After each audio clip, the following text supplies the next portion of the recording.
Giving feedback is as stressful to the giver as it is to the recipient, a recent neurological study has shown.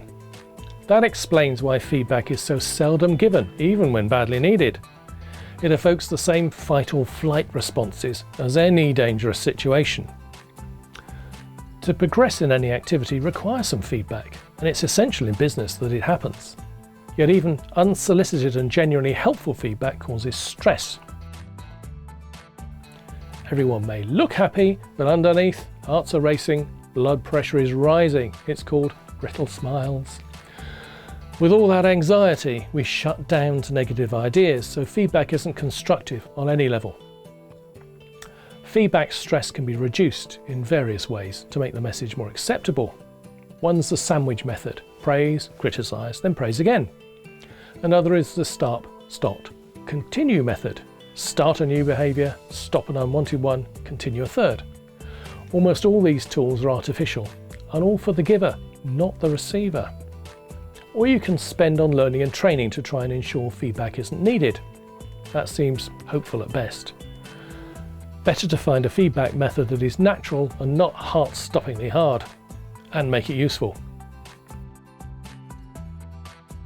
One way is to ask for feedback and make it specific. Not a simple "how did that go?"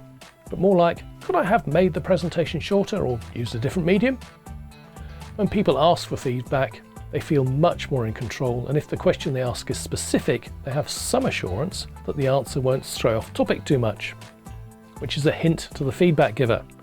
Don't use the answer as an excuse to add in more thoughts of your own on their performance. You will never be asked again, rightly so. It's called kitchen sinking. Stick to the point. You will get another chance if they think that they will be treated fairly. This begs a question. Requested feedback is from your people, not you to your people. So how do you get your people to ask? How about ask for feedback yourself? If the owner asks for feedback, it allows the team to be comfortable with it. They know they won't get unfairly treated. Start with small things. I'm thinking of changing the brand of coffee. What do you think about using X? You're sending a signal that feedback is important, and if you can ask, so can they. We do this in my office. I share any good or bad news and ask for their opinions. Recently, a client needed someone to cover maternity leave, and my colleague suggested I got back in touch with someone that had done work experience with us but had joined another firm.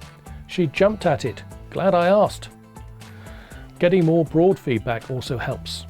So ask people at different levels and experiences to create an overall picture. Also make it explicit. Keep to the point. And lastly, make it often. If it's not often, it's unlikely that talk will translate into actions. It's far better for the business to make frequent, small course corrections than have to make big changes. Always unsettling, usually costly. You have to start with some creative discomfort, but it will lead to better decisions in the long term. I've got a blog section on the website all about thinking and decisions, and one's on planning and management. Click the link in the description and start your journey. Be sure to check back to the website. The new Thinking and Decisions section will be regularly expanded with resources to help you succeed.